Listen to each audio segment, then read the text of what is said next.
That's cinema, baby.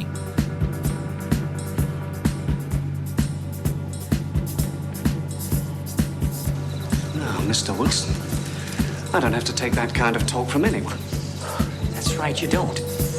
How about going outside and trying to kick me around? I'm not supposed to fight with the guests, Mr. Wilson. I'm not a guest tonight, you yellow bastard. I happen to be an intruder. Hello, and welcome to The Good, The Pod, and The Ugly, a film podcast where we talk essential filmographies of notable directors or actors each season, along with a number of specials, often with guests. I am your co-host, Mr. Ken.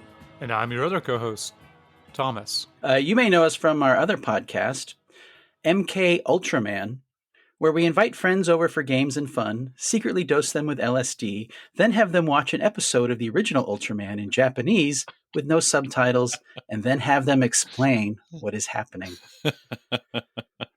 Number 2 on the drunk comedy charts. I don't know why there's not an LSD chart, but... Yeah, I'm tired of people getting us confused with the good, the Tide Pod, the ugly. Oh, never mind. We're joined this week by a special guest, but this show, The Good, the Pod, the Ugly, we do a deep dive on directors and their backgrounds. Sometimes we pair those movies with another movie. This season we've been doing a temporal pincer movement, going from the first to the last until we met in the middle, last chapter, where we paired The Wrestler and Black Swan for Darren Aronofsky. But this week we're doing something a little special, and we're joined with somebody special. Hey. Very special. Hey, Ryan. How'd you do? Yeah, this is an unusual episode because it's the Ssarfinale, and it's not an Aronofsky film, but it's one that is infamous because of his relationship with it, the animated film Perfect Blue. Yeah, normally I talk about both in the top of a chapter. I'll talk about what the movies have in common, but this seems to have nothing in common with any of Darren Aronofsky's films. I mean, you don't go to Aronofsky. None of Aronofsky's films take place in Japan because he didn't get that Wolverine movie deal. None of them are animated, aside from maybe some stop motion and whatever happens in that Noah sequence. And except for The Whale, there's no internet in any Aronofsky film. Oh, that's a good point. Yeah. So, and this film, spoiler, Perfect Blue, at the end, does not fade to white. So I don't know why we're talking about it this week, guys. I know that's a terrible way to start off our podcast by complete confusion and just kind of a disavowal of the premise. But yeah, I mean, maybe you can help me out. I think Are you that's for why real? Ryan is here, Are you right? serious right now? So Ryan, you're here to tell us about Perfect Blue and Aronofsky, right? You're gonna... Yeah, I'll talk a little bit about Satoshi Kon, the director of Perfect Blue, and his history and some of the movies he's made, and the controversy, which I am not, an expert in. I know some about it, and part of why I thought this would be a good pairing was for us to talk through live, and I'm surprised at Thomas's response, but we'll get into it. Okay. And then later in the episode, we're going to do our rankings, which this season is very fortunate. Only 8 films are we ranking. Yeah, well, top 8. One of us might be only ranking 7, but my list has 8 entries. You can take the 8th entry however you prefer. I think 7 1/3 might be a proper ranking for Ryan. Or Incidentally, 2/3 to keep to our previous Mother and Requiem for a Dream ratio, right? Yep. Yeah, it's all coming together. A lot of callbacks to the previous 8 episodes. Yeah, and so this film actually came out in the States. I guess it had a wider release in 98, but I'm doing 97, so we can set the table for what other films might come out or we've watched on this podcast. And those films include Gummo, Con Air. Oh, I thought it was going to be silence. Face Off. There you go. There was a few films in the science fiction genre we did not watch. Event Horizon for Anderson, or The Lost World, Jurassic Park. But we did watch, in 1997, The Postman. And this might be a good year for adaptations from novels, because it's also the year for Absolute Power and Midnight in the Garden of Good and Evil by Eastwood. That was a tough one, man. That was one of the tough ones, Midnight in the Garden of Good and Evil. Oof. We So- watched Event Horizon. Did we? Did you tune it out? Oh, you know what? I think I had watched it. I guess we did. For some reason, I thought we didn't cover it in the podcast, but I think I watched it, but it had been so far, like we had so many delays that it was like 2 months of memory going back. Yeah, we watched it on VHS, which was perfect. So let's go around the horn. First time for you, Ken, to watch Perfect Blue. It is. I had heard about it, an animated movie that Aronofsky supposedly was keeping locked in a vault so he could pilfer it for his own movies to the end of time. And then at the first episode that we recorded with Ryan, it came up, and that's when we all decided we would do it as a kind of finale. So first time. First Satoshi Kon movie I've ever seen. Oh, you didn't watch Paprika when it was in the theaters? No, Paprika is one we may watch next season. Mm-hmm. Thomas? Oh, yeah, this is my first time. I saw Paprika in the theaters, but this is my first time watching Perfect Blue. I thought I had watched it with you, Thomas. That's interesting. Oh, really? Yeah, I thought we watched it on a movie night at my house, and I just assumed you were there, but I guess not. Did you look in a mirror and see Thomas sitting next to you, but it was really your reflection, but you were seeing him? I always have that experience, Ken. Okay, me too. I was probably feeding my fish or returning some VHS tapes. Yeah. But so, Ryan, you watched this at least at a movie night. Yeah, this was my third or fourth time seeing it, probably. Jason had a bootleg VHS in the late 90s of it, and then we saw it when it came out on DVD a couple times, including the movie night. And then last night, or a couple nights ago, I watched the Blu-ray, which there's always a difference in presentation, but the Blu-ray was so far above in quality anything else that I'd seen of it. It was a really a much more immersive experience. So you mentioned that it was a bootleg. Is that part of the lore of this movie, that it was hard to come by, and people are like, "Hey, you got to watch this bootleg Japanese cartoon," and you're like, "Okay." Yeah. So, well, one of my friends, Jason, plug for Floating World Comics, found in the Lloyd Center in beautiful Shout out. Northeast Portland, Oregon. Jason, has always been into comics and is tangentially interested in anime, I would say. He's not like an obsessive. But in the 90s, with a lot of anime and Japanese movies, generally speaking, there were no national distributors. So a lot of stuff, Perfect Blue and Battle Royale. There was a time when Akira was really hard to get. A lot of Japanese classics from the 80s and 90s were mostly available on Blu-ray, bootlegged VHSs and DVDs. And so that's how I saw Perfect Blue. That's how I saw Battle Royale. A lot of stuff in this time. But yeah, he was already becoming Perfect Blue made a big splash in Japan. So word got over here quickly that he was kind of one to watch. Yeah, I think it was a little bit of a surprise, right? Because I talking about the term I wasn't familiar with, which is OVA, I think, which is direct to video. It's actually it's animation made directly for the video release. Yeah, and the world of manga and anime is incredibly complicated. I know some about it, but it seems much more complicated than Hollywood. But yes, an OVA is a 4 video release, and I think that's how Perfect Blue was originally released. A lot of TV shows, like hit anime series, will have an OVA writer that comes out after the show is done airing, and that's kind of like they're much more than clip shows, but they're very low budget versions of the TV show, typically like a follow-on TV movie that's kind of half-assed. So that's where the videotape release culture started in Japan for animated movies. And are the directors of those, is it like the minor leagues when they work on those, and then when they have something like Perfect Blue, they go into the majors?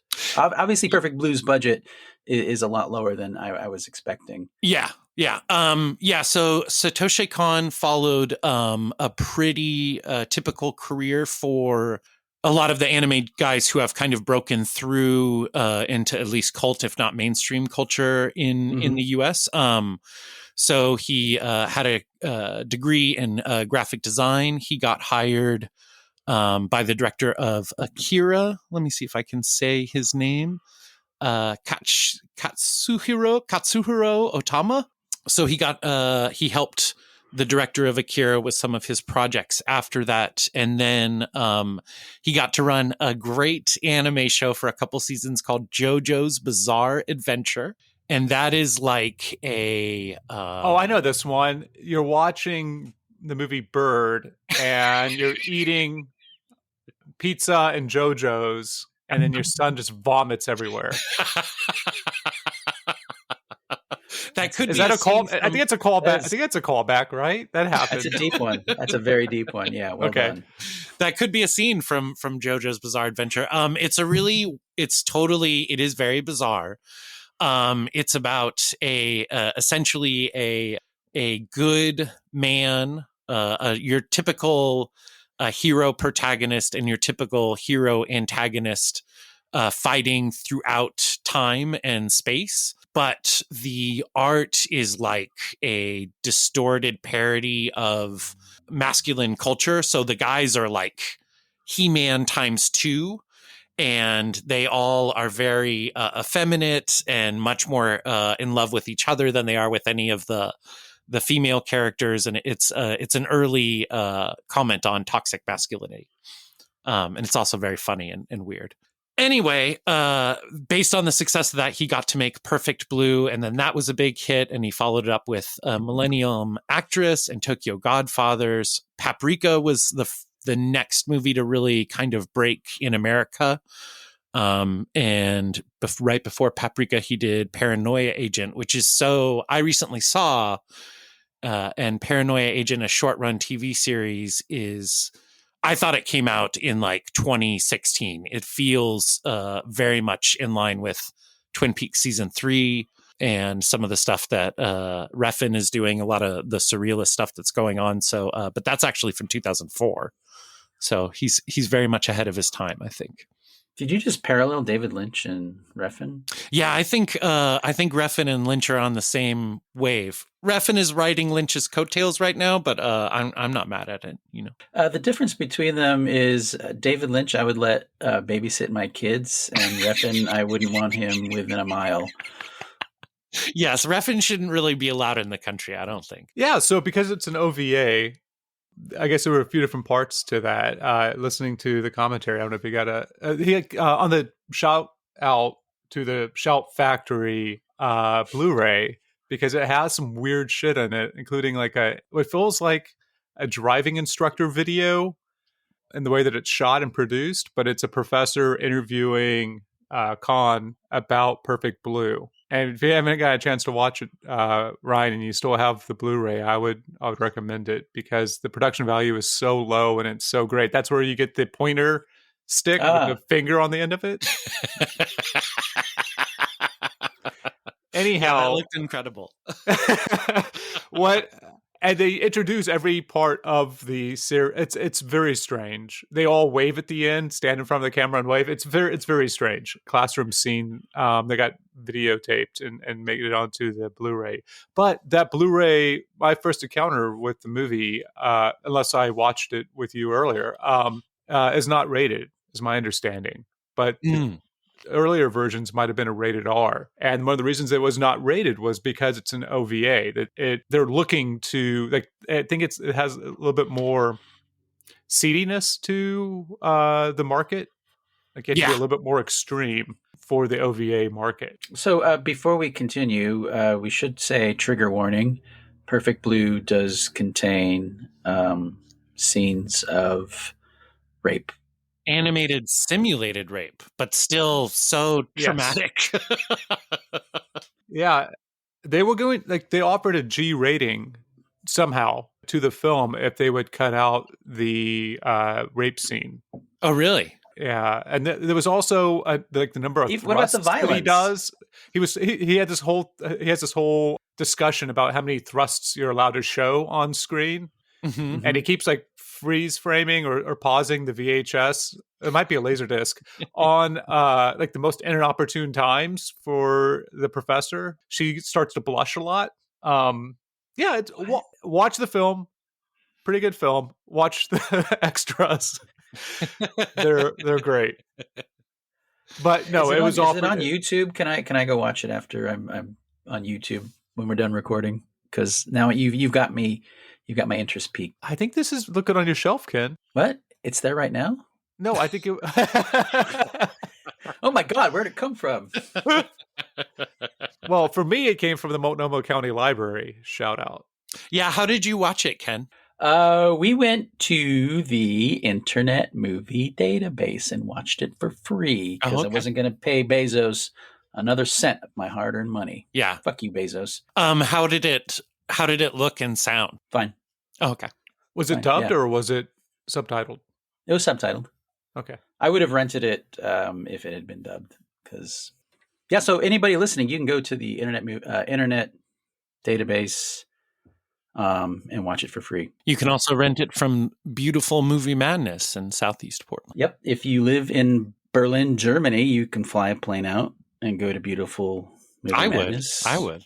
70,000. It'd be a hell of a late fee, folks, but 70,000 physical titles waiting for you. they're physical because they're waiting to arm wrestle you.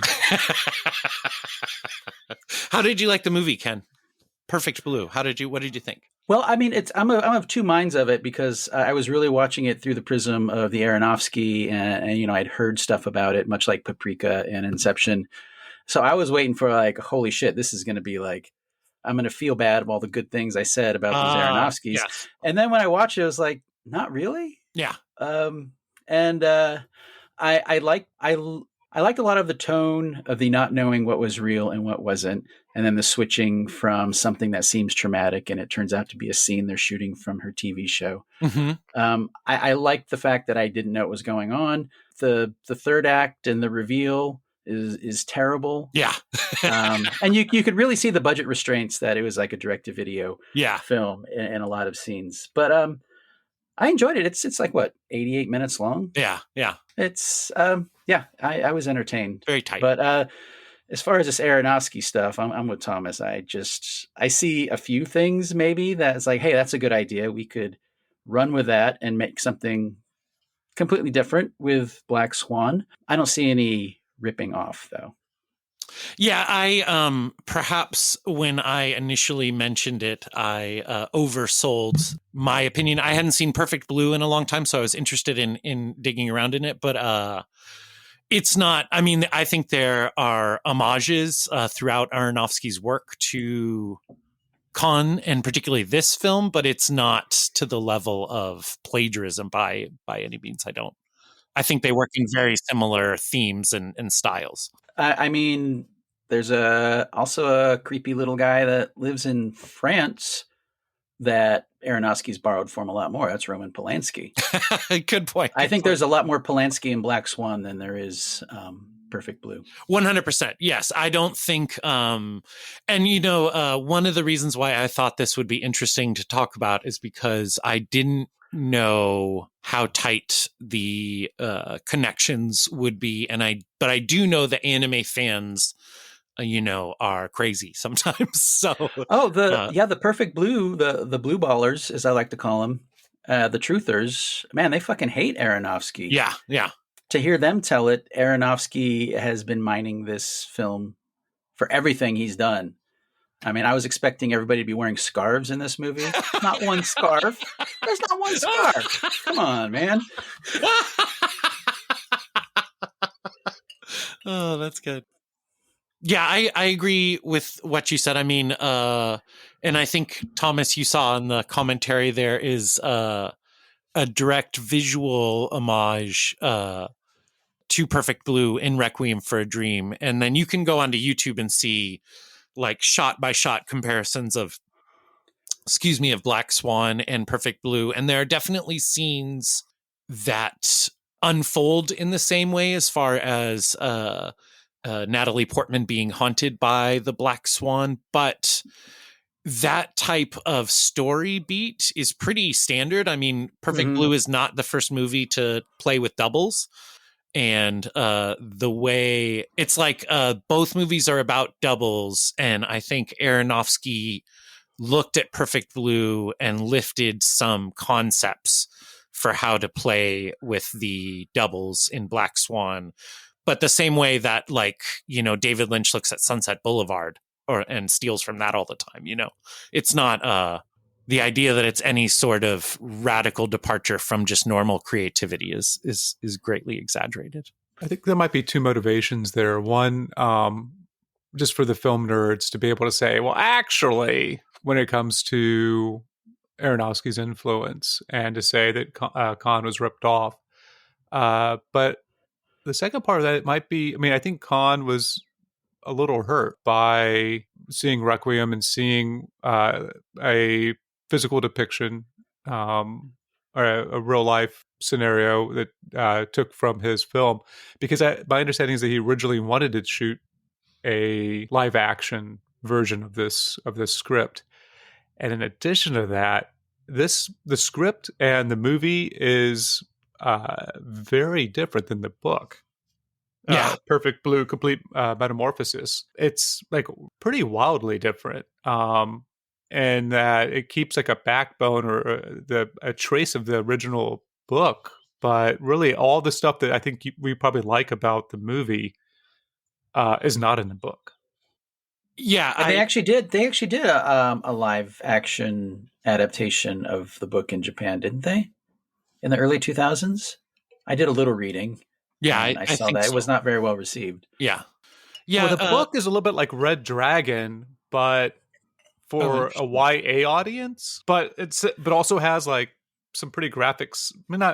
Some pretty graphic stuff in it.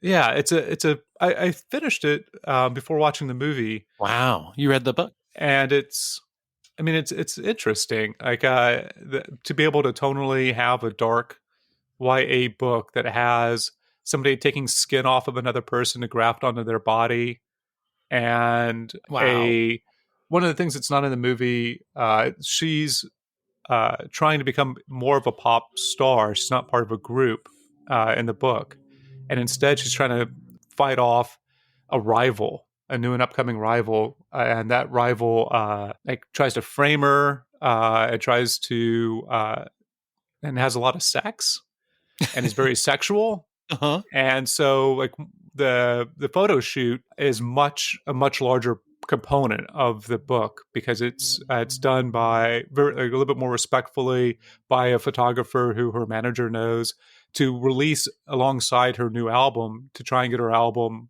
to place her album to make her in the top 100. So yeah, but all the doubling, none of that's in the book. There is no internet in the book. Mm-hmm.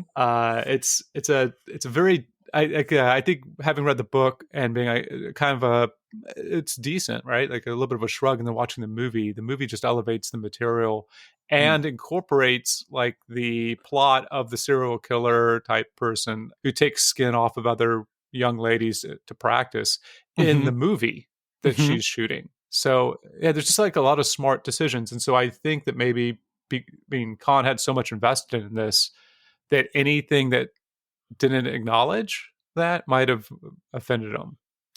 Yeah, and he said, he was had some neurodiversity issues, and he said different things about the Aronofsky homages over the years. He's also said that seeing Jennifer Connelly act out his scene was like a tremendous thrill, that was kind of the type of thing he had always imagined for that shot. And then, yeah, there is a lot of controversy additionally around, Aronofsky purchased the rights to Perfect Blue, and there seems to be controversy around whether Kon thought that they were going to remake it and remake it together, or whether he was going to have a big part in remaking it with Aronofsky. And then I haven't seen anything about of him talking about Black Swan. Just a lot of anime boys upset, but you can imagine it might be frustrating having wanted to see your film come into the live action world, see some of the ideas filter through from the same filmmaker who was going to make your thing and just turn out differently. But that Aronofsky's filtration process doesn't seem out of the ordinary or sus. ethically. It's a lot less than George Lucas in those Kurosawas. 100%, yeah. And really, if you watch something and then you really like it, and then you find out later that they borrowed from something else, the Kurosawas really change what you think about George Lucas and Star Wars, given how much he ripped off from those movies.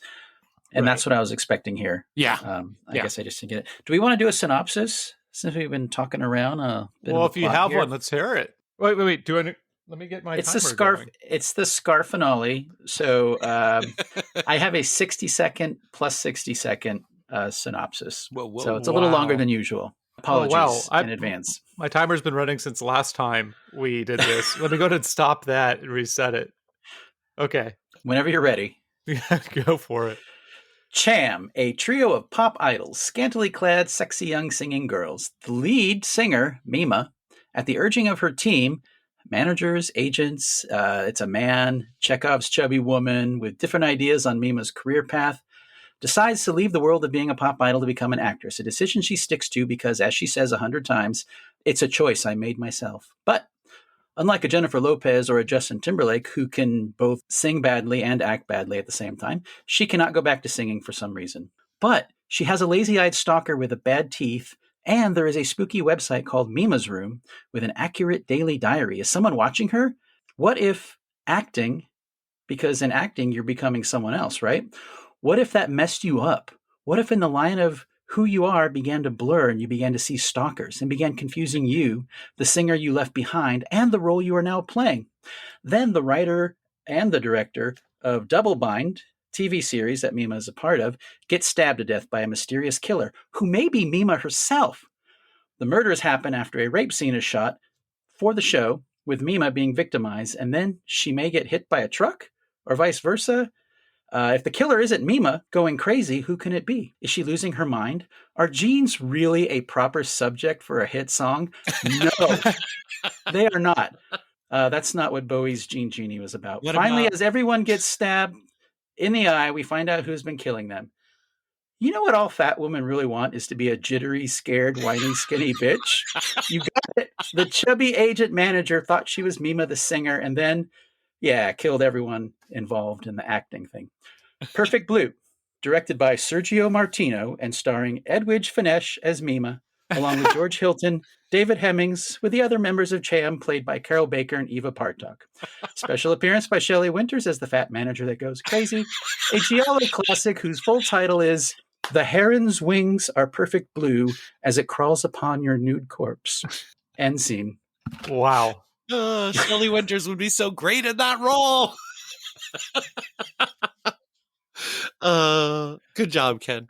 What I really like about this movie is not her confusion about what's real and what's not is fun and interesting. But I think the cool thing that this movie is trying to kind of get at is that celebrity, and particularly her celebrity, is manufactured by her management and her fans. And so the whole plot of the movie goes amiss when her manager and her biggest fan all disagree about what direction her career should go. And her manager and fan are just as engaged in her career as she is. And so they try to kill each other to see who gets to control Mima. Yeah, and that might play into her continually saying the acting thing is a choice that she made.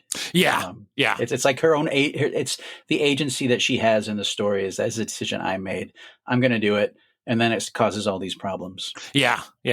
I enjoy all the visual fake outs or the sonic fake outs, so that it opens. And this is one of the OVA things that Khan talks about. The movie opens with what looks like a Power Rangers cartoon. And it doesn't shift. Like the colors, the colors are bright primary type Power Ranger colors, but it doesn't shift because it's a live action thing that you're watching in a cartoon. It doesn't shift or change to something else palette wise. Instead, you just pull out and you realize that it's part of a larger festival performance that's going on. And so there's that type of fake out. There's at one point like a siren that goes by on the screen. And so you just see the top of the siren and the wailing. And then you find out that it's a kid in like a toy. So there's all these like forced perspective fake outs, which are just great because it ties in thematically. It's not just there for the fun of it. And so, yeah, I appreciate all those small touches throughout. Yeah, it sets you up from the word go, because I was thinking it's the internet database that it's the wrong movie. When the Power Rangers started up, I said, what the fuck is going on? I thought it was a preview for a different show. Yeah, but it sets you up right away, I think.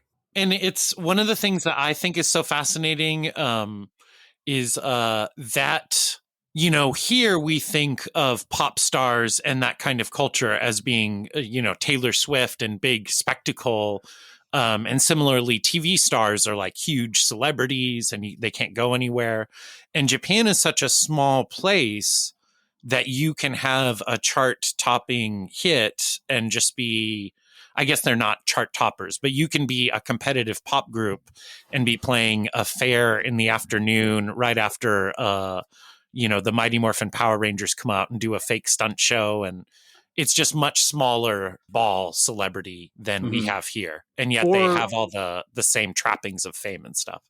Or I'd say it's more diverse in that you can have a lot more lesser known, like you can have your kind of cult following for lesser known acts.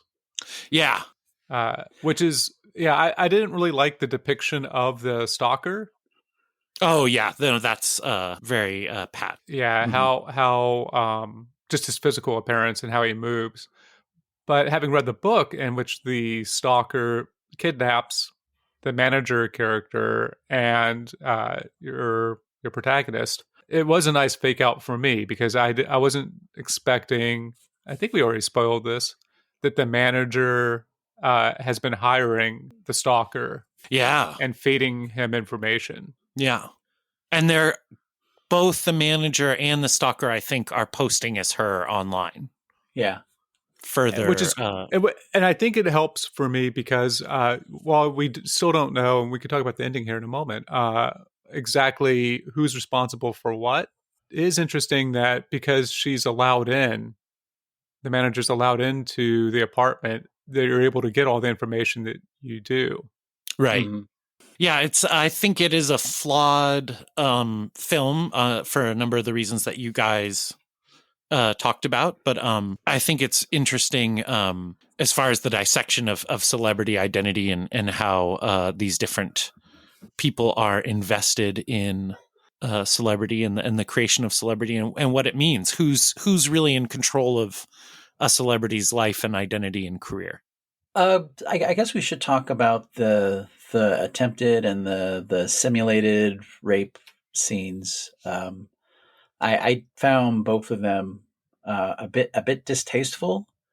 I guess I also, after watching Requiem for a Dream, I think the way Aronofsky puts in your head what is happening without showing it, obviously because they couldn't really, and you know it's Jennifer Connelly, big star and whatever, that it's more horrifying. And this crosses the line that I think could be titillation for some people, not myself personally. And it did feel a bit icky to me. I see what you're saying. I found this to be really effective because of all those things, I guess, that you are talking about. I thought it was very clever that it was a simulated rape scene, but it crossed over for her and for the audience. At some point, you can't tell the difference, and she can't tell the difference. And it is titillating, but I thought it was pointed out that the guys, she was thinking about how the guys around her were supposed to be acting like they were turned on by it. But then are they really turned on by it? And how fucked up is that? But it is very extreme. You know, I wouldn't... if somebody didn't like watching scenes of sexual assault, I would warn them away from that scene and probably the whole movie.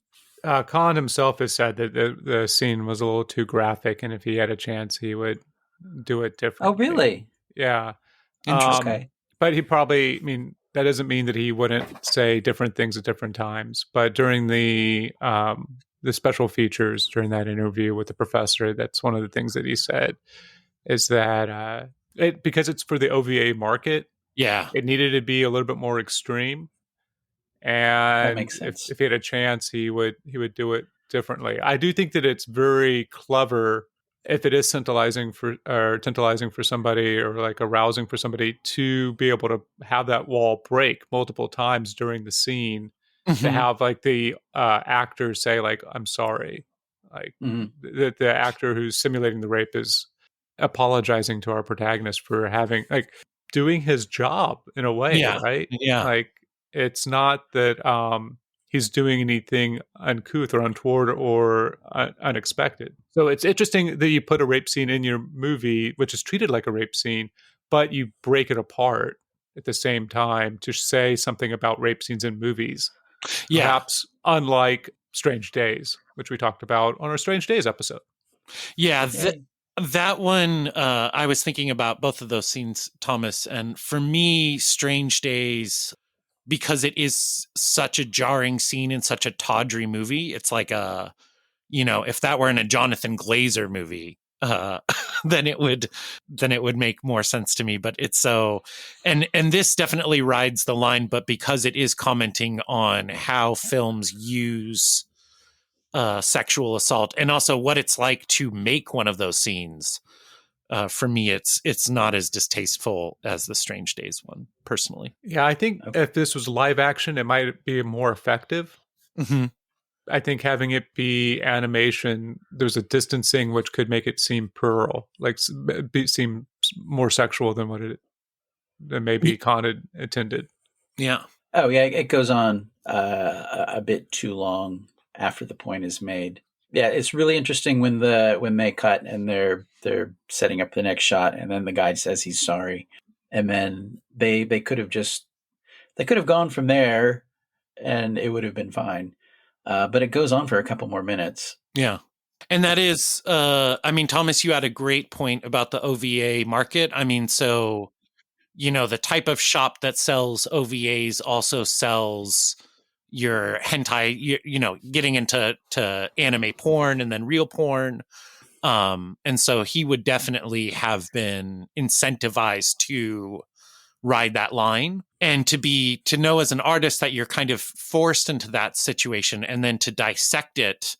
He's kind of in the same situation in a way as the actress, right? Because he's being forced to make this tawdry thing and put titties in his movie. And he feels that he's being, it's imposed on him just as she's sacrificing for her career. And so if you got to do it, it seems like a way to make it, at least very thought provoking. Yeah, it's as much of a get out of jail free card as he probably could have put in if that was the expectation put on him making the movie, I suppose. Yeah. And, other OVAs for anime stuff, notoriously Neon Genesis Evangelion, which is a popular one. Mm-hmm. They will have female characters who in the main series are very agency and are a big part of the story. And then there's a lot of upskirts and like, oops, they're in the bath in the OVAs and stuff. It's like fan service. The term fan service comes actually from this, putting more perverted stuff in your OVA, to try and get fans of the show who really just wanted to see that girl naked to rent or purchase the OVA. That's so weird. So do those OVAs, are they like, as the nerds say, canon to the actual series, or are they like one-offs?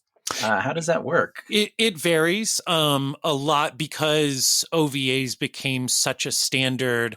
It's kind of like Hollywood and sequels, where like back in the day, you would make a sequel and hire a shitty director and get a crappy script and a B movie star. OVAs kind of started that way with nobody from the original shows involved.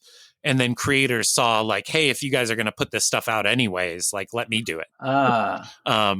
So that's kind of how, and then now a successful anime show, it's, if you're rolling out an anime show and you think it's going to be successful, you would already have your creative team signed to contract writers to make OVAs or full cinema. A lot of times now they make cinema spin-offs because anime culture has grown internationally so much. So movies, really successful series, don't get OVA. So They they're get monetizing off of something that's already being done. Like I've heard, I've never seen because I don't use the internet that way. But like like Scooby-Doo porn, Uh-huh. Simpsons, Family Guy, Mhm. all that shit has I've heard pornography. Like Yeah. underground pornography put online with the characters. Maybe not as graphic with these OVAs Yeah. because of what's always digitized out. I've heard in Japanese porn. Yeah. Or the lack of pubic hair. That's a law. Uh-huh. So Well, a that's weird law. interesting. Yeah. Yeah. You can kind of think of the animation industry as following a very traditional, because Japan bought so heavily into the post World War II American corporate structure. So the anime industry is like you make a manga, or the two ways in are you make a manga that becomes a hit, or you're an assistant to a successful director like Kon was. And then you get your own animated series. If you made the manga, then you adapt your animated series into an anime. If that hits, then you get to make the OVA. And if that hits, then you get to make actual movies for your anime, or another TV show or a different movie. And all along the way, there's different levels of merch, of ancillary material. So it is a giant farm system that feeds and every step is monetized because they've been doing this since the 60s. So I guess the argument in America by like if Fox started doing like hard R Simpsons OVAs would be that kids who watch The Simpsons would accidentally watch this. How do they protect like kids who are watching the main stuff of not watching this OVA stuff with the same characters? Because anime is primarily for teenagers and adults. It's not a juvenile, the thing that the Japanese industry hates more than anything is the way America marginalizes animated films as being kid stuff. Oh yeah. And they don't consider it that. So there's very specific titles that are for young children, but even the other interesting thing is because they have so many weird cultural differences, weird to us. But, a lot of anime fans started reading Astro Boy in the 60s. And this idea that you would have a naive 10-year-olds, pure of mind and spirit as your hero is something that carries over into stuff. One of my favorites is the show Hunter x Hunter on Netflix. And the heroes for that show are 10 years old, and it is made for adults. It is not at all made for children to watch. And that's weird. Pretty common. Yeah, that's very common in anime. That's weird in almost any sort of creative pursuit where the character's age does not determine the audience. Well, yeah. If you think about it, it's like the next step. Have you heard of, for example, the book series, The Magicians? What group of people is that about? It's the a lit critic for the New York Times, as kind of initially a lark, wrote a series, What If Harry Potter, but real high school. So they have sex and they do drugs and they use magic to get higher and fuck better and longer. And that's kind of, in other words, it's acknowledging that a lot of the fans of Harry Potter are in fact adults who read YA. And sounds like he Alan Moore'd it. Yeah. And so in Japan, yeah, and it's similar to that, how you can get an Alan Moore Batman comic and you're not going to let your 10-year-old buy The Dark Knight Returns, it's quite similar to that. Our nerds just screamed at you. I know. I almost did, Thomas. I was hoping you'd. For what? I do the correction on air. Yeah, do it. What did I say? Killing joke. Yeah, that's what you want to say. Who did Dark Knight Returns? Frank Miller. Okay. My apologies. But Alan Moore did do Marvel Man in Britain, which took a character borrowed from Captain Marvel in America, who was definitely made for kids, and turned it into something not that. Miracle Man. Miracle Man in the US because they couldn't use Marvel. Yeah. I do think if you are a fan of Inception, it's worth seeing Paprika, because it's a very different take on the same concept. A lot of complaints I heard about Inception was that, like, oh, the concept's so cool, why is it just machine guns? And Paprika has the same concept, but no machine guns, instead just insane weirdness. It also has I think Satoshi Kon is a bit fat phobic, and there is a character in Paprika who is the whale. I mean, he looks exactly like Brendan Fraser in all his makeup. So another homage, perhaps. Okay. Are we done talking about Perfect Blue? Are we going to get to our rankings? I guess I just wanted to talk quickly about how this isn't an Aronofsky film because of the ending. And whether but also to check in with you guys to see if you read the ending the same way that I did, because I guess there's a little bit of ambiguity by some fans about if this is actually a happy story, if our protagonist killed anybody, or if it's all Rumi who's behind it all, her manager. I'm saying not Rumi, but Mima. No, it's Rumi, and then Mima's the protagonist. Yeah.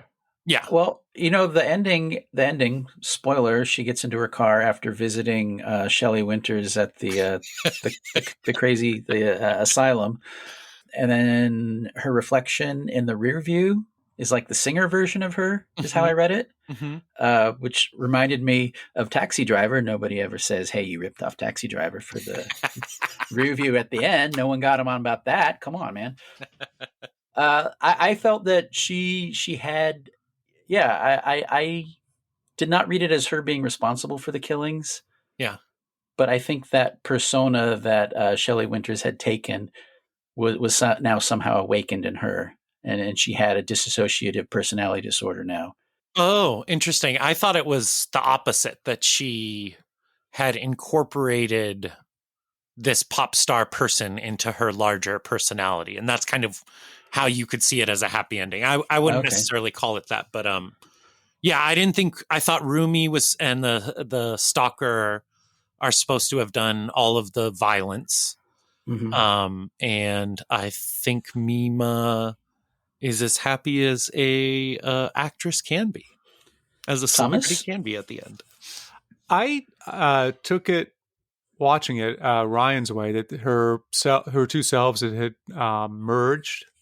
Not that I didn't see it as like a fragmentation. I guess I didn't read it exactly like Ryan. I saw it as an even happier ending of her accepting her old self, or her old self accepting her and being okay, despite what just happened to her manager. But I like that the film. I like in this film the ambiguity there more so than like Pi or some other movies where we weren't too sure if it was a happy ending or not. I mean, it's great that we have three different ideas about what the ending meant. I like Thomas's. I do too. But this is also the other thing I've noticed, because I was watching this probably like you can, and focusing in like, oh, how is this like an Aronofsky film? Do we have an example, or can you guys think of anything for Aronofsky where like typically it's the protagonist and it's a little like this Michael Mann, like hyper proficient or at least obsessed, like driven towards a goal, and at the end you're not sure if you enjoy that they got the goal or not. And it's kind of an existential question for the audience, as well as like how they're reading on or projecting onto the character, the main character. But in this film, it was interesting that her bandmates, whenever she leaves, then get their first single to break the top 100. The song about jeans. Yeah.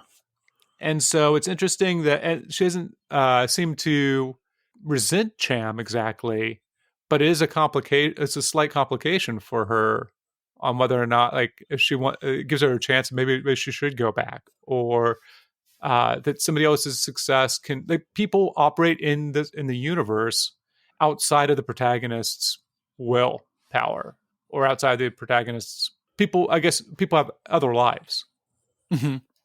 And I think that might be absent in a lot of Aronofsky films. That is a really good point. Yeah, we may talk about that in the rankings. Yeah, we should talk about it in the rankings. But yes, I think I don't. It is a rankings conversation. I don't think Aronofsky has real people in his movies, and I think Kon is very flawed. Sometimes in his portrayal of personalities, but I think he does strive to have well-rounded, conceivable characters in his films. Yeah.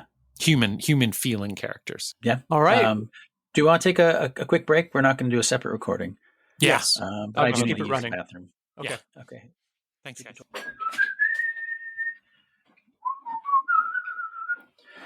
Hello. Nobody here. Wait, was that me? Was that my reflection talking to me? Oh, shit. Yeah, I didn't go to the bathroom. I was just checking out this website called Ken's Room. It is fucking freaky, dude. Excuse me, who are you? Excuse me, who are you? Excuse me, who are you? If you watch the trailer for Perfect Blue, they just have that on loop, kind of going on in the background. It's pretty wild. The big countdown. So we're gonna put the well number one, right? I don't know. What aren't you? Whatever you did to your chair, though, bravo. I'm sitting in a camping chair. It's very uncomfortable. Oh, But I'm doing it for you, Kensington. the things we do for love. Yes, it's true. How involved in the Nolans should I be? Very. Okay. Yeah. All right. I've very much enjoyed the episodes, all the episodes, including the ones with Shannon. But Ryan, your takes are just a little far afield from Thomas and I. That I think it's a good mix. Somebody's got to do it. Yeah. It gets boring if we all have the same opinion. Yeah. Yeah. Need a contrarian on board. Happy to do it. All right. Cool. Tenet, man. Can't wait to get into it. Tenet Man. Wow. My favorite superhero. He's like, before he goes to the bathroom, Tenet Man says, I'm going to go do a temporal sphincter movement. Like that building that explodes backwards and forwards at the same time. He poops in and poops out at the same time. Flushing gets really messy. Somebody told me that was an Alabama Hot Pocket last night. If you poop into somebody else in a sexual way. Pooping back and forth forever. Like An Alabama Hot Pocket? That's what they said. That's much less romantic than Miranda July's formulation. Hot Pockets. True, between a 7-year-old and a 45-year-old. Yeah. Wait, what? Have you not seen that movie? Me and You and Everyone We Know. Me and You and Everyone We Know. Me and You and Everyone We Know. Miranda July's directorial debut. I don't think so. Maybe I have. I don't know. I love it, but it is impossibly twee. But John Hawkes, fucking awesome John Hawkes performance. Oh, I love John Hawkes. He's great. Yeah. But eat a hamburger, dude. Come on. He's got to keep up with his wife. Do you know his wife? No. Like personally? Or she was the old hooker meth addict in Breaking Bad. The really thin, I forget her character's name. Yeah. Trixie okay. or Candy. I know exactly what you're talking about. Yeah, that's her. Huh. Well, and she was a looker when they were young. Aronofsky. Our Ssarfinale. We are going to do our rankings. We're going to do them from 8 to 1. What order do you want to do them in? Should we do it by wisdom? So I go first. Looks. Ryan will go first. Also, let's have Ryan go first because I think Ryan's. Yeah, I think Ryan might have a different 8 than Thomas and I. Oh yes, I think so. Okay. So this is in part, we'll call it the Requiem for a Dream problem. I don't know how to rate that movie because it's 5 stars for accomplishing what it's setting out to accomplish. Mm-hmm. But it is so extraordinarily unpleasant. Like I'm never going to want to, it's like an after school movie. You know, it's, I would recommend it to teenagers. You know, when my kid gets busted for drinking behind the gym or whatever, I'm going to take her home and show her Requiem for a Dream. That's what that movie's good for. So that being said, number 8, The Whale, an abomination. That's a pretty good subtitle. Oh no! Wait. Are we gonna? Is Ryan gonna do his entire top? Oh yeah, 8, how do or you are we want to gonna do go this? around? Go. We can do round robin. That's better. All right, Thomas, you're 8. We'll just do youngest to oldest, I guess. Yeah, as the next oldest person on this podcast somehow, boomers. The Fountain is my number 8. Thomas and I are in complete agreement. The Fountain, and I have like 3 extra spaces between The Fountain and the rest of Aronofsky, because The Fountain is the only one that I objectively don't like. Makes sense. That's how I feel about The Whale. Okay, the In 2/3 relation- of it that you saw. I think. I think The Fountain for me is just a shrug, and it might have and The Well might have a larger reaction from you, Ryan, like an allergic reaction. Like if the Fountain's playing in the background, I probably won't even look up at the screen. Like I just don't I don't care Oh, it's about beautiful. that film. I think it's it'll be later in my list, so I can talk about why I have it a little bit higher then. Okay, well, what's your number 7 then? Requiem for a Dream, only because of what I said, where I think it's a great film with a very specific use case, and it's not. You basically called it the greatest ABC after school special of all time, I think. That's 100% what I think it is. Yeah, Okay. I 100% think, and I think that has a place. I mean, it did. The 90s were full of heroin chic, and I read Burroughs and Jim Carroll, and was into the Naked Lunch movie and all that shit. And Requiem for a Dream was kind of a Naked Lunch where I saw like, oh, this is what it would really be like to be a junkie. That's fucking gross. Yep. As soon as you left the theater, you threw all your junk away in the trash. I almost quit smoking weed. The trash cans outside the movie at movie theaters is probably filled with little balls of aluminum foil. Yeah. Thomas, what's your number 7? My number 7 is Noah. Ooh, okay. My number 7 and 7 to 1 are all movies that I admire on a lot of different levels. So none of them lower or higher. It's not like I dislike any of them. My number 7 is Requiem for a Dream. Wow. As well. And it's because, as technically amazing as so much of it is, I do find, having watched all of his movies, a certain lack of maturity. Mm-hmm. Again, as Ryan said, that doesn't seem like a whole lot of people live in the world, Aronofsky world. It doesn't really take into account a wider world. And this is one of the movies that I also include the next one that they just don't quite hit for me. And also it's rewatchable factor is very low. Mm-hmm. Yeah. Also, like Ryan said.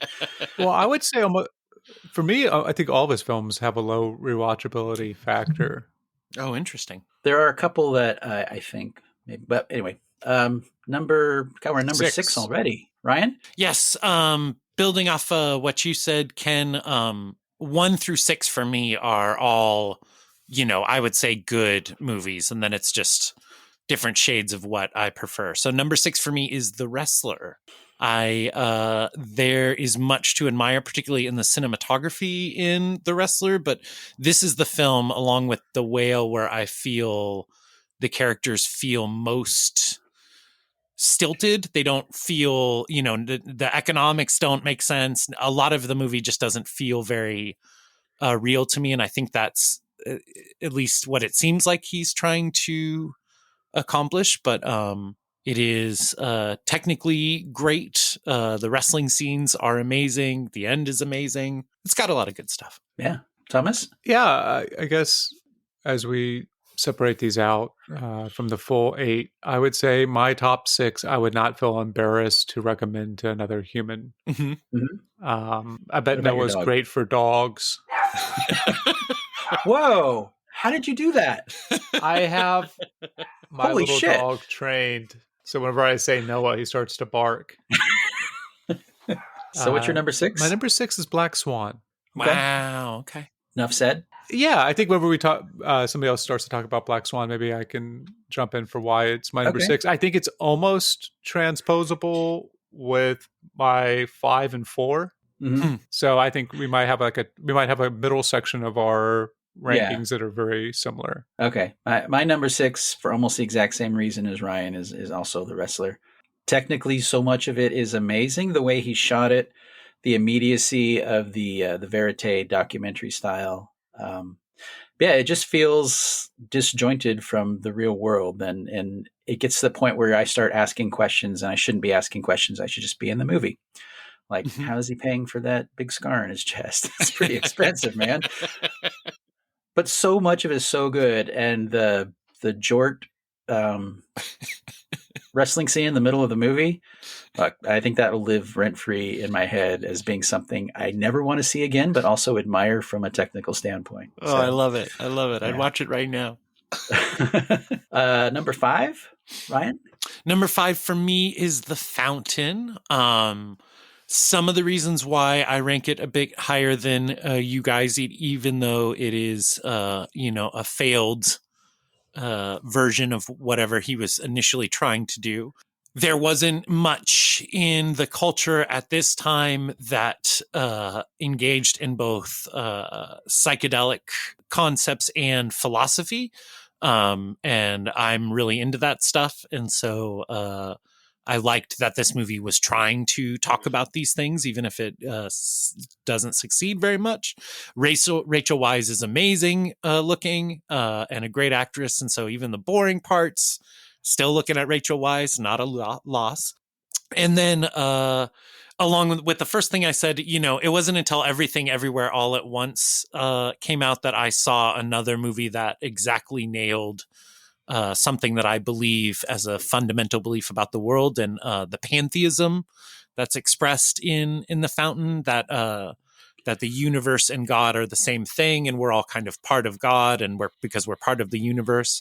I love all of that, and I love the ending. Darren Aronofsky is going to record just that. And he's going to listen to it over and over again like that guy in Brainstorm. This is one more thing is I think this is the movie where he started working with Ari Handel. And I think that I think their relationship plays a lot into the spiritual concerns of everything that Aronofsky's done really since this movie. And then the other day I was thinking about rankings for this podcast, and it occurred to me, Aronofsky managed to create a world where he hired his stoner best friend from college to sit around and have dorm room shit conversations together and then make movies about it for the rest of their lives. And that is that's a fat career choice right there. Like, just great work for those two gents. Thomas, number 5? I'm still reeling from that. Wow. We'll keep it short. I'm just going to say what my 5 is The Well.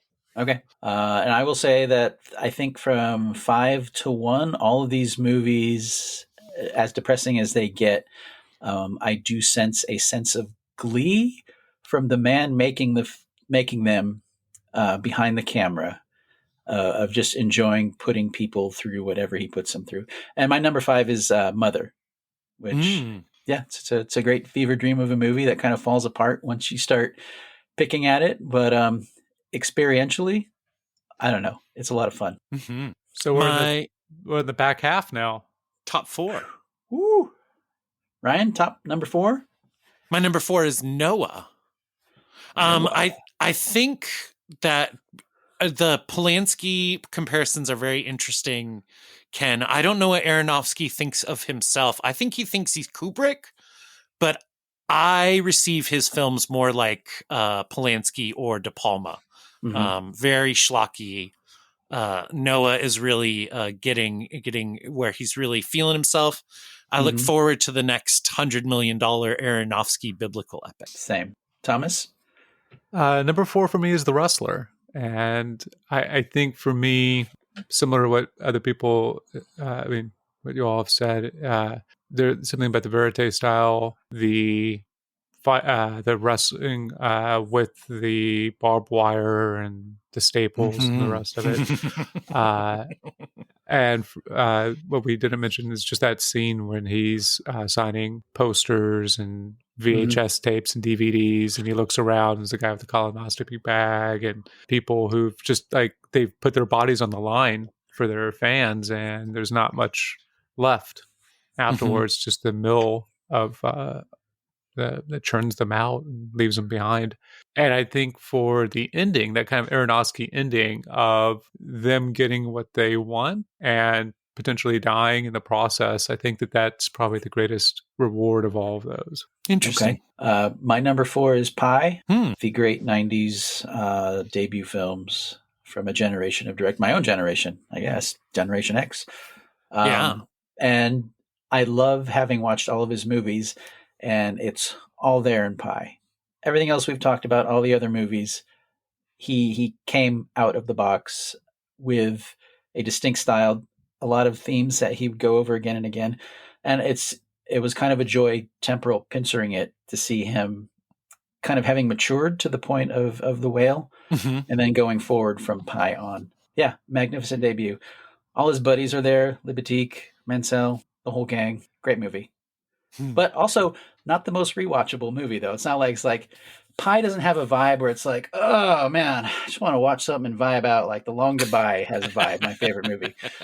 Watched Fury Road the other night. That has a vibe. Yeah. Pi, though, I mean, I don't know. It's like maybe if you were like on a caffeine diet and you weren't drinking caffeine for a couple of days, you're like, man, I need to see something that feels like 4 shots of espresso. Yeah. You might put on Pi. I think that's Anyway. true. Yeah. We're at number 3. Yeah. Ryan? My top 3 are all basically a tie for one. Any given day I might have them differently, but my number 3 today is Black Swan. Wonderful, campy, gloriously, over the top. Thomas? My number 3 is Mother. I think before we started this series, I wouldn't have put it as high as I do. Mm-hmm. But I think Aaron, different for the same reasons, but different reasons than Ryan. I think Mother is one of like his kind of it feels like a maturation of some of his texts, right? Like he strips away a lot of the other pieces that don't usually work, like secondary characters. Mm-hmm. And just focuses on the kind of convenient plotting of the movie itself. It's fascinating to watch for how many interruptions there are, how nightmarish things become, how powerless the protagonist is. And so, yeah, it's not a film that I think is eminently rewatchable. Again, I don't think any of his films really are. But I have to, if you want a phantasmagoric element, like I much rather watch Mother than Black Swan. Gotcha. My number 3 is Noah. Oh, I think Noah. I'm sorry, Thomas, but I think Noah and my number 2 are probably the 2 most entertaining movies that Aronofsky has made. And also, I think my 3 and 2 are the 2 that I will probably revisit again for like the rewatchable, the vibe thing. Noah has a definite vibe. It is a bit crazy, and I really love it for that. That's a fun movie.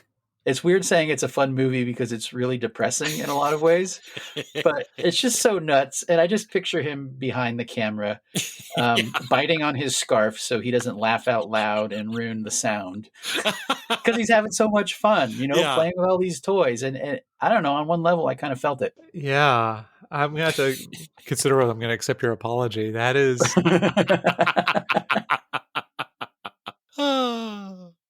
All right. Number 2. Ryan? Number 2 is the only movie in my top 5 that I wouldn't consider highly rewatchable, and that is Pi. I think what you said about it, Ken, is right. I think it was incredibly influential on The Matrix and everything that came afterwards, in the way it was assembled and the use of the music. I think it really set the stage for a lot of sci-fi and action stuff in the aughts, which is ironic because it's not really an action movie at all. And I think it is. I think it and my number 1 are his most complete articulations of what he's really trying to achieve in the world of cinema. All right, Thomas, number 2. My number 2 is also Pi. Mm-hmm. I think it's perhaps more rewatchable than either of you find it. I think it's coherent, it's tight, and the isolation of the main character of Max does lend itself to not having to care about the other characters and as much in the film. And I do like the idea. It's probably his most science fiction, and it still has a mystical element to it. Yeah, it's a good choice. My number 2 is Black Swan. Mm-hmm. It was a third or fourth time I saw it. And I think the third time I watched it is the most I laughed. It sounds weird to laugh during it, but it wasn't laughing at it. I just, some of the audacity of what he is doing, I just put a smile on my face. And it's gooey and icky, but like you said, Ryan, it almost works on a camp level. I think it may be his most rewatchable film for me, anyway. It's just great. And Natalie Portman, the whole cast is fantastic. Even Mrs. Ashton Kutcher, whatever the fuck her name is. Mila Kunis.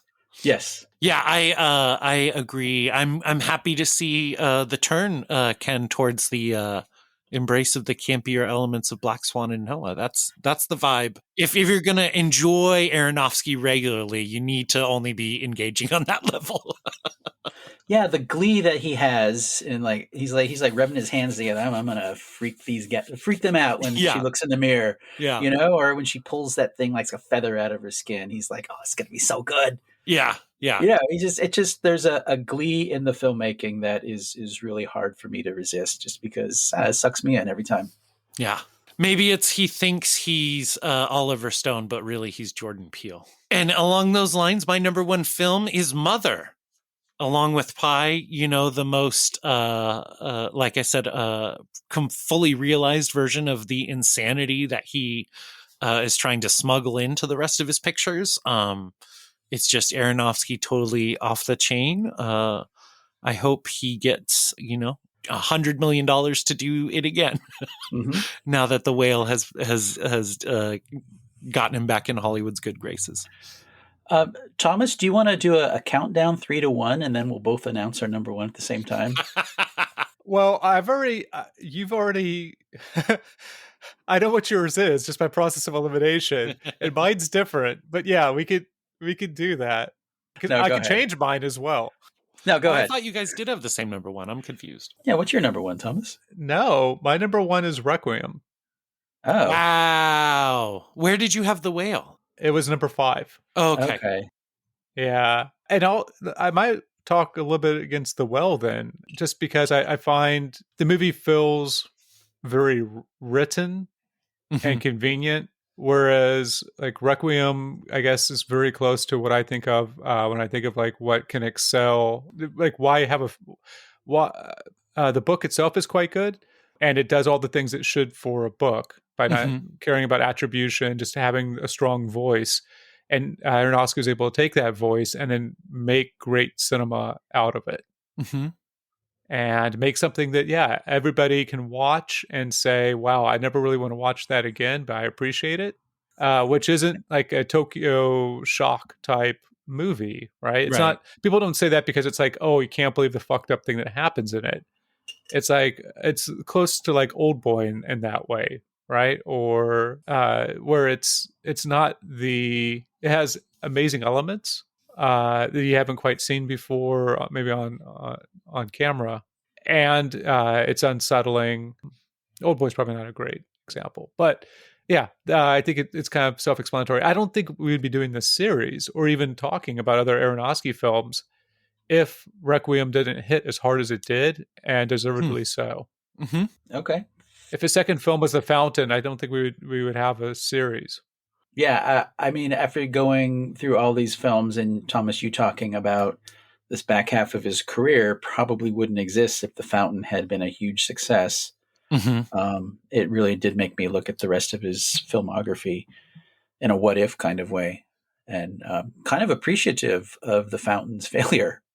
Because we got a lot of great movies out of it. Yeah, I think your placement of Requiem high, Thomas, makes total sense. That's part of the reason why I struggled with where to place it, is because it is a near perfect or perfect version of what he was trying to do. And it and Pi and some of his other stuff makes me think of something Orson Welles said towards the end of his life, that cinema's evolution was, if you look at what happened from the silent era through the 40s, cinema was like rapidly evolving and how it told stories and different things that the medium could accomplish. And then it kind of stops that evolution in the 50s. And I feel like Aronofsky's one of the people, and with Requiem is picking up that and saying like, let's push this. What can we actually accomplish with this medium, and it was very influential in that way. Yeah. I like a lot of Requiem. I think there's, as we've gone on, I find it a little lacking the maturity that he would gain as we go through the rest of his filmography, but I definitely see its appeal. Should we address The Well in the Room then, and his most mature film? Number one is The Whale. I'm sorry, Ryan. I'm apologizing for all these picks. No, you shouldn't apologize. There's no arguing about taste. I think, and I like The Whale more now than when I watch it for the first time for that episode, which was, I think, our first one, right? Yeah. Yeah, because especially comparing it to The Wrestler, which has a similar theme with the daughter, and how terrible that whole relationship is, and how hard Aronofsky leaned into the theatrical part of this, of not wanting to expand it like most plays are, and basically filming it like in a square as a play and leaning into it. I don't think Aronofsky as a younger person would have done that, would have been brave enough. And that's definitely a result of making stuff like Black Swan and Mother and Noah, and plus having a daughter of his own. Obviously, Brendan Fraser is great. I don't think it's a fat phobic screed, Ryan. I found it incredibly moving, and the end, where it whips up into a typical Aronofsky third act frenzy, which is another thing that I love about his movies, is that he just like goes for it in the third act, and it keeps going. I'm like, oh man, I'm going to cry. And then he keeps pushing and keeps pushing and keeps pushing until I was like crying. And I think for some of these other movies, I think that's something Aronofsky was pushing towards, like an emotional response. And I feel like The Whale, for me anyways, the first time where he succeeded, he got me. Like, Aronofsky's like, I just want to make someone cry. Then he did it. He used everything in his toolbox to reach that moment where it ends the same way all his movies end, a bright white light, and the people die. I almost think that after The Whale, I kind of want to see Aronofsky move on to another chapter. Like Ryan in our group text, you were talking about Christopher Nolan kind of has a capper either on Tenet. You could also say Oppenheimer was a capper. And you want to see him move on to something else. Maybe not with somebody who dies with a bright white light. Yeah, I think that The Well might be his least Aronofsky-ish film. No, you don't agree? Like, no, I think it's totally Aronofsky. For me, and this speaks to the fat. So the fat thing. Just to go back one last time, but hopefully not to belabor the point.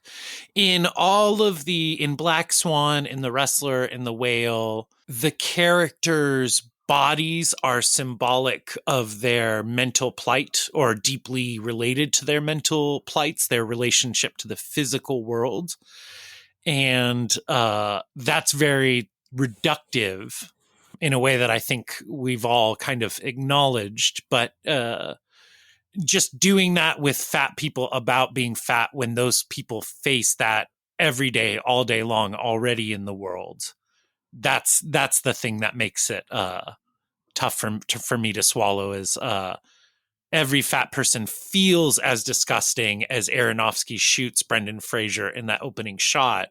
And to show up to a movie and be reminded of that feeling for 2 hours to prove some point about emotional redemption is just distasteful to me. But it's not, you're not a bad person for enjoying it, Ken. It's not immoral.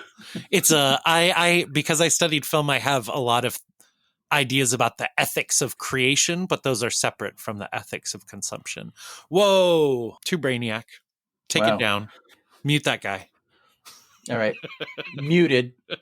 Is that it? Are we done with Aronofsky? Yeah, I mean, if we want to think about like what film he should do next, but yeah, I think we're done. I think we're ready for another 8, maybe 10. Maybe 12. I want Netflix to give Darren Aronofsky $250 million to make the short film or the film series Genesis. And Noah is just one of a series of films that our man will bring us, telling the whole sordid tale of Genesis. That is a brilliant idea. Bankroll it. Next time the lottery gets up to $1 billion, take it. Yeah. Win it, first of all. Yeah. Pick the winning numbers. Yeah.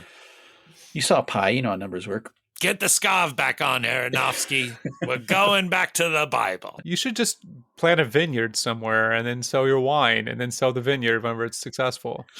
And then... Yeah, these are some great ideas. If you're looking for more business tips, that's our season finale. Oh, you know what we didn't do is we didn't give away our Squeaky Chair Award this season. Which I'd like to give to Shannon's brother, who gave us Black Goose as a title. I just wanted to, when you guys were doing Mother with Shannon, I was concerned that some of my pet themes and stuff that I love about the movie wouldn't be covered, and you guys did an amazing job. Shannon was great. The Requiem conversation was very interesting. I really enjoyed listening to those episodes and not participating. Yeah, I was very happy to listen to you and Thomas and Shannon and Thomas have interesting conversations, and for me to occasionally say something stupid. So this was Thomas, thank you for picking Aronofsky. Are you glad you did it? Thank you guys for joining in. What a fantastic... I thought the temporal pincer movement thing was kind of a shtick maybe, but then, wow, this was so revealing. Cool, isn't it? It's so amazing. It works. Yeah, it really does. That's it for this season. We'll be back with another season in a couple of weeks, which may or may not be Christopher Nolan, Oscar winner Christopher Nolan. The ultimate temporal pincer movement. The guy who... invented the temporal pincer movement. Yeah. Daddy time.